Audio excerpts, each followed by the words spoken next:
Of course, all this hot weather and the lack of rain is really making farmers struggle right now. 9 News meteorologist Sarah Walters is live with what kind of problems they're facing and, more importantly, how it's going to impact every one of us. Sarah?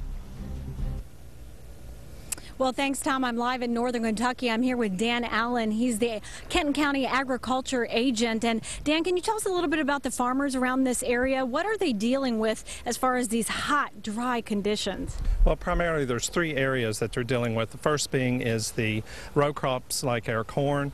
Corn right now is used or raised primarily for cattle feed in this area, and they're already showing signs of stress. The corn is. The second is our hay and pastures. Obviously, if we don't have good pastures for the summer, it may require some farmers to reduce the herd size if they can't feed through the summer. And second of all, or third, is the animals themselves. Livestock really is having a great deal of difficulty. Cattle, for instance, need 9 gallons of water a day in this particular situation. And if a mama cow has got a calf at her side, she's going to need even more for milk production. So all of that combined is really making it tough. They're having to monitor more, they're having to create shade in areas, work a lot harder in order to make sure that their animals are comfortable and that they have an adequate amount of water for them. And Dan, we can only assume that this is going to cause food prices to spike. Why is that?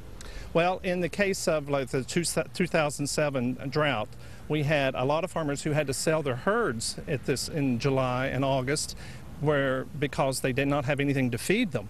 And in the case of a drought like this, that can lead to that. Thus, we may not see the beef prices, for instance, go up until November or December. That's when they would usually be coming online with a lot more cattle, and that could very well be in jeopardy with the ongoing drought like we're having.